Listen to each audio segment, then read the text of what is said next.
think big, because then you're going to get big. Then you're going to go and achieve big things. That is the most important thing. We don't achieve big things by accident. So shoot for the top, shoot for the sky, shoot for the, for the stars. The other thing is that you got to work your butt off. If you think that you're going to go and accomplish something really special and be the best in anything in the world, and you think you can do it without working, you make a big mistake. Because no matter what I did, if it was in bodybuilding or in acting or if it is in the political arena, it always took a lot of work. And you got to put out, and you got to, sometimes make a lot of sacrifices. Notice, if you're not willing to work hard, forget about it. So there's another rule. This last 2 or 3 or 4 repetitions, that's what makes actually the muscle then grow. And that divides then one from a champion and one from not being a champion. If you can go through this pain barrier, you make it to be a champion. If you can't go through, forget it. And that's where most people lack, is on this, having the guts to go in and just say, I go through and I don't care what happens. It aches, and if I fall down, I have no fear of fainting in a gym, because I know it could happen. I threw up many times while I was working out, but it doesn't matter, because it's all worth it. Everyone has a problem with time, but the day is 24 hours, and we sleep 6. Now, I know there's some out there that say, whoa, I need 8. Well, I say just sleep a little faster.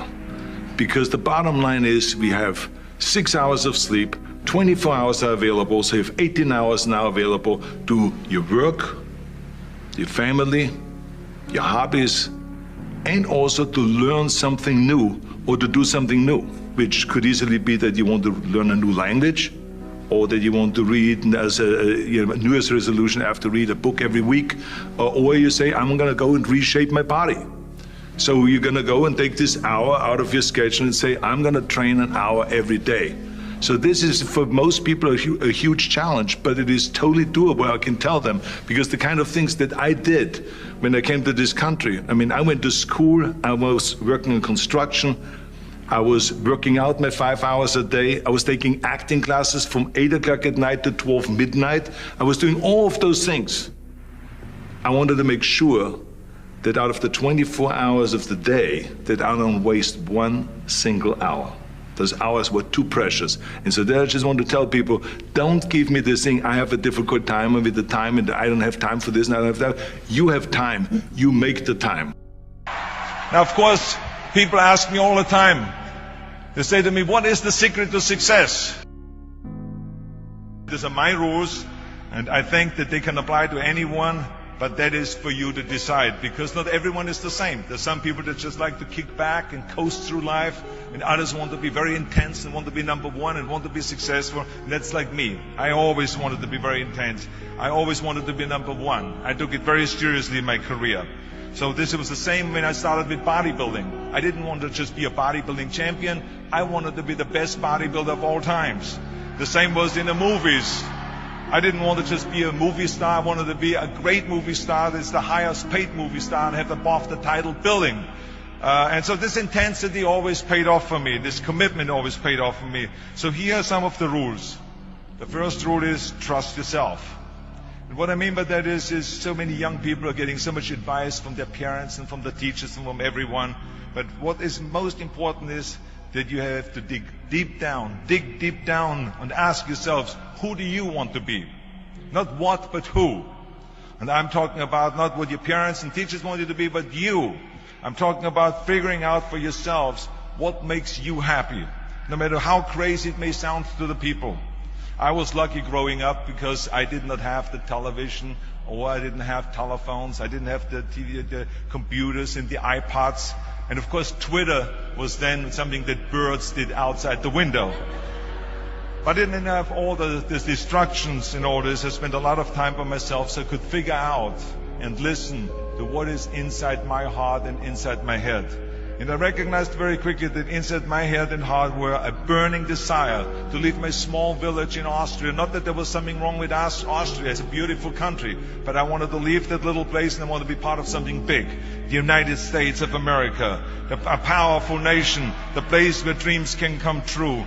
I knew when I come over here I can realize my dreams.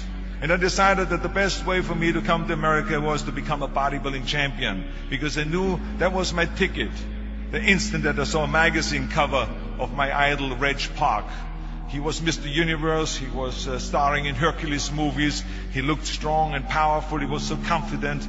So when I found out he got that way, I became obsessed, and I went home and I said to my family, I want to be a bodybuilding champion. Now you can imagine how that went over in my home in Austria. My parents, they couldn't believe it. They would have been just happy if I would have become a police officer like my father, or married someone like Heidi, who had a bunch of kids and ran around like the Van Trapp family in Sound of Music. That's what my family had in mind for me, but something else burned inside me. Something burned inside me. I wanted to be different. I was determined to be unique. I was driven to think big and to dream big. Everyone else thought that I was crazy. My friend said, if you want to be a champion in a sport, why don't you go and become a bicycle champion or a skiing champion or a soccer champion? Those are the Austrian sports. But I didn't care. I wanted to be a bodybuilding champion and use that to come to America and use that to go into the movies and make millions of dollars. So, of course, for extra motivation, I read books on strongman and on bodybuilding and looked at magazines. And one of the things I did was I decorated my bedroom window, my bedroom wall. Right next to my bed, there was this big wall that I decorated all with pictures. I hung up pictures of strongmen and bodybuilders and wrestlers and boxers and so on. This is rule number one. I wanted to become a champion. I was on a mission. So rule number one is, of course, trust yourself no matter how and what anyone else thinks. Don't be afraid to fail. Because if you're afraid to fail, then you're always holding yourself back because you're afraid that if you go all out, you may fail. Well, in weightlifting, we learned that very quickly. The only way you could break a record is if you're willing to fail. That's when you put on more weight, you try it, sometimes you will not be able to lift it, which has happened to me many times, but eventually, when you train hard enough, you will lift it. So don't be afraid to fail. I mean, how far can you fall?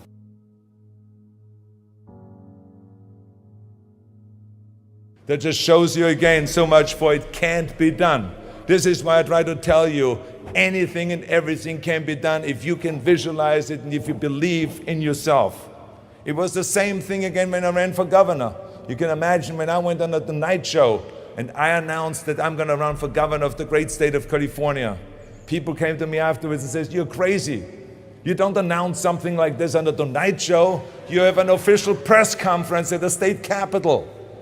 Plus, you don't start with governorship, you go start first with mayor or with state senator.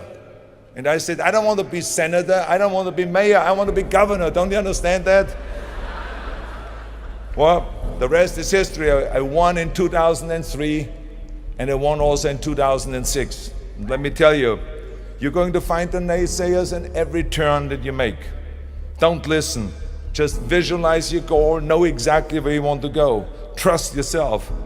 Get out there and work like hell and break some of the rules and never, ever be afraid of failure. And of course, rule number two is break the rules. We have so many rules in life about everything. I say break the rules, not the law, but break the rules. It is impossible to be a maverick or a true original if you're too well behaved and don't want to break the rules. You have to think outside the box. That's what I believe. After all, what is the point of being on this earth if all you want to do is be liked by everyone and avoid trouble? The only way that I ever got any place was by breaking some of the rules. After all, I remember that after I was finished with my bodybuilding career, I wanted to get into acting and I wanted to be a star in films. You can imagine what the agents said when I went to meet all those agents. Everyone had the same line that it can't be done. The rules are different here. Just look at your body. You have this huge, monstrous body, overly developed, that doesn't fit into the movies. You don't understand. This was 20 years ago, the Hercules movies. Now there's the little guys that are in. Dustin Hoffman, Woody Allen, Jack Nicholson, before he gained weight, of course, that is. But anyway, those are the guys that were in. And the agent also complained about my accent. He says, no one ever became a star with an accent like that. especially not with the German accent. And yes, I can imagine with your name, Arnold Schwarzenegger or whatever the name is, on a billboard. Yeah, that's going to draw a lot of tickets and sell a lot of tickets. Yeah, right. So this is the kind of negative attitude they had, but I didn't listen to those rules. Even though they were very nice and they said, look, we can get you some bit parts. We can get you to be, playing a wrestler or a bouncer. Oh, maybe with your German accent, we can get you to be a Nazi officer in Hogan's Heroes or something like that. But, I didn't listen to all this. These were their rules, not my rules. I was convinced I could do it, that if I worked as hard as I did in bodybuilding, 5 hours a day, finally I broke through. I broke through and I started getting the first parts in TV, Streets of San Francisco. Lucille Ball hired me. I made Pumping Iron, Stay Hungry. And then I got the big break in Conan the Barbarian. And there the director said, if we wouldn't have Schwarzenegger, we would have to build one. Now think about that. And then when I did Terminator, I'll be back. Became one of the most famous lines in a movie history, all because of my crazy accent. Now think about it, the things that the agent said would be totally a detriment and would be impossible for me to get a job, all of a sudden became an asset for me. All of those things, my accent, my body and everything. So it just shows you never listen that you can't do something. Pay attention to the rules, and I made it, and the rest is history. I think it's the most important thing that we have a very clear vision of where we go, a goal, where do we go? Because you can have the best ship in the world, you can have the best cruise liner, but if the captain does not know where to go, that ship will drift around the world and out there at sea and will never end up anywhere. And this is exactly the way it is in real life. If you don't have a goal, if you don't have a vision, you just drift around and you're not going to be happy. This is why it is so important to have that vision. Now, I created that vision in Austria because I grew up after the Second World War. Austria, right along with Germany, lost the Second World War, thank God. And the problem was that everyone was so depressed because they lost the war that there was alcoholism everywhere. There was, of course, depression. There was a terrible economic situation. There was famine. There was starvation and all of those things. And also it was kind of a little place and narrow. I felt I wanted to get out of there. I wanted to escape. And I couldn't see myself really to work there and to stay there, to work in a factory or to work on a farm, or to even to follow my father's footsteps and to become a police officer. I couldn't see that either. As a matter of fact, that's what my parents wanted me to do. They wanted me to become a police officer and to marry a girl by the name of Heidi and to have a bunch of children and to run around like the Von Trapp family in The Sound of Music. But that's not what I saw. This was the vision of my parents, but not mine. And luckily, one day in school, I watched a documentary about America. And I found myself, I knew exactly that is where I wanted to end up. I wanted to be in America. The rule number 3, don't be afraid to fail. Anything I've ever attempted, I was always willing to fail. In the movie business, I remember that you pick scripts. Many times you think this is a winning script, but then of course you find out later when you do the movie that it didn't work, and the movie goes in the toilet. Now we have seen my movies, Red Sonja, Hercules in New York, Last Action Heroes, those movies went in the toilet. But that's okay, because at the same time I made movies like Terminator and Conan and True Lies and Predator and Twins that went through the roof. So you can't always win, but don't be afraid of making decisions. You can't be paralyzed by fear of failure, or you will never push yourself. You keep pushing because you believe in yourself and in your vision. And you know that it's the right thing to do, and success will come. So don't be afraid to fail.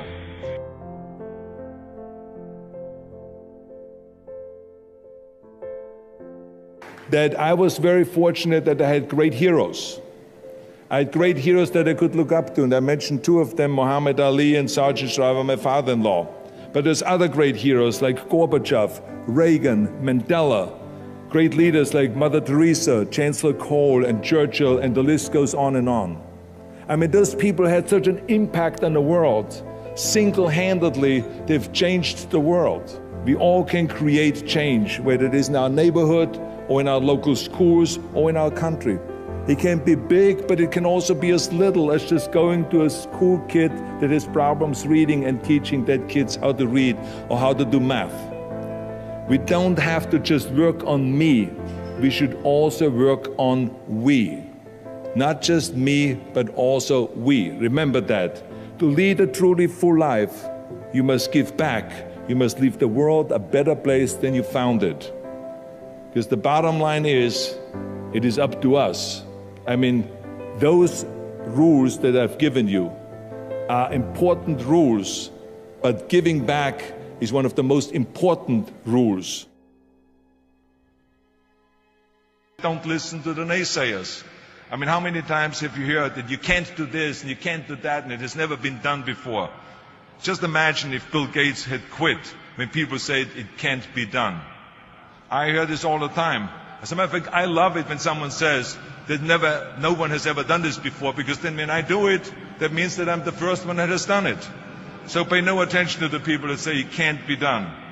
I remember my mother-in-law, Eunice Kennedy Shriver, when she started Special Olympics in 1968, people said that it would not work. The experts, the doctors that specialized in mental disabilities and mental retardation said it can't be done. You can't bring people out of the institution. You can't make them participate in sports, in jumping, in swimming, and in running. They will hurt themselves. They will hurt each other. They will drown in the pool. Well, let me tell you something. Now, 40 years later, Special Olympics is one of the greatest organizations in 164 countries dedicated to people with mental disabilities and with intellectual challenge, And she did not take no for an answer. And the same is when you look at Barack Obama. I mean, imagine if he would have listened. If he would have listened to the naysayers, he would have never run for president. People said it couldn't be done, that he couldn't get elected, that he couldn't beat Hillary Clinton, that he would never win the general election. But he followed his own heart, he didn't listen to the you can't, and he changed the course of American history. So over and over you see that if I would have listened to the naysayers, I would still be in the Austrian Alps yodeling. I would never have come to America. I would have never met my wonderful wife, Maria Shriver. I would have never had the wonderful 4 kids. I would have never done Terminator, and I wouldn't be standing here in front of you today as governor of the greatest state of the greatest country in the world. So I never listened that you can't. I always listened to myself and said, yes, you can.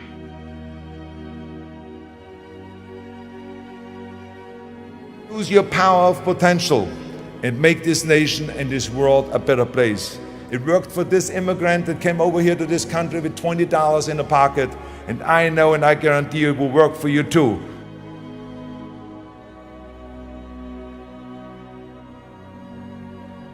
Work your butt off. You never want to fail because you didn't work hard enough. I never wanted to lose a competition or lose an election because I didn't work hard enough. I always believed leaving no stone unturned. Muhammad Ali, one of my great heroes, had a great line in the 70s when he was asked, how many sit-ups do you do? He said, I don't count my sit-ups. I only start counting when it starts hurting. When I feel pain, that's when I start counting, because that's when it really counts. That's what makes you a champion. And that's the way it is with everything. No pain, no gain. So many of those lessons that I apply in life, I've learned from sports, let me tell you, and especially that one. And let me tell you, it is important to have fun in life, of course, but when you're out there partying, horsing around, someone out there at the same time is working hard. Someone is getting smarter and someone is winning. Just remember that. Now, if you want to coast through life, don't pay any attention to any of those rules. But if you want to win, there's absolutely no way around hard work. None of my rules, by the way, of success will work unless you do. I've always figured out that there's 24 hours a day. You sleep 6 hours, and you have 18 hours left. Now, I know there's some of you out there now and says, well, wait a minute, I sleep 8 hours or 9 hours. Well, then just sleep faster, I would recommend.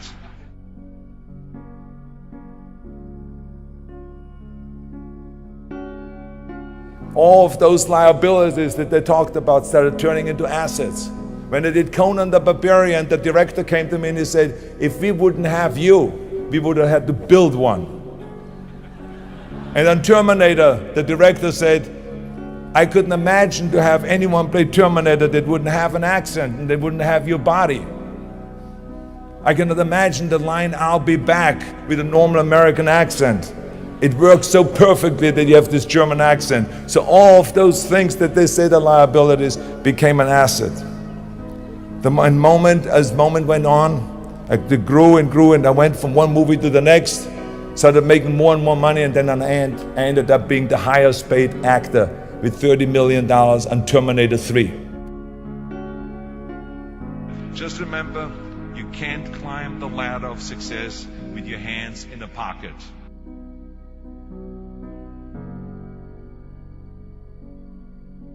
So I had always this desire that felt like that the only way I ever would get to America, because in those days it wasn't common that you buy yourself a ticket, that no one could afford that. So I had to kind of accomplish something big that takes me to America. And then when I read about this guy, Reg Park, who won Mr. Universe 3 times and then became a star in Hercules movies, and then was in Italy filming and then in Hollywood filming, I felt that could be the ticket. I should become Mr. Universe. I should become kind of a second Reg Park. Of course, no one really bought into that. My parents thought I was totally insane. I think that my parents really thought that there was something terribly wrong of being that driven. You know, because I would come home at lunchtime, and then instead of having lunch, I would do 200 sit-ups. And then at night, I would go to the stadium and I would be lifting weights. I would come home at 10 o'clock at night and I would be continuing lifting weights. So it was like one of this insanity. In the military, I would continue lifting weights. No matter how the training was and how tough the basic training was, I would always then lift weights afterwards. And as a tank driver, I would have on the side of the tank in the toolbox, I would have my weights, my barbells, and my dumbbells, and my exercise bench and everything there, in order to be, at any given time, if we stopped driving the tank and maneuvers at 2 in the morning, I would be able to pull out my weights and again lift for 2 hours my weights. So I was really a fanatic about the whole thing. But it's the only way you really get where the way I succeeded, because I became at the age of 20 the youngest Mr. Universe in London in the history of bodybuilding, because the youngest before then was Reg Park, the guy I was talking about, with the age of 24, but I became the youngest with 20. But it was because I was like so serious about the whole thing, and it worked. With the age of 21, after I won my second Mr. Universe title, I got an invitation from Joe Weider, who was the publisher of all the muscle magazines in America, and also the person that had the biggest warehouses of weight training equipment and had food supplement companies and all this. And he brought me to America, and so there I was. I mean, 6 years after my dream started, I was in America. And that takes me to rule number 6, which is a very important rule. It's about giving back. Whatever path that you take in your lives, you must always find time to give something back. Something back to your community, give something back to your state or to your country. And my father-in-law, Sergeant Shriver, who is a great American, truly great American, who started the Peace Corps, the Job Corps, legal aid to the poor.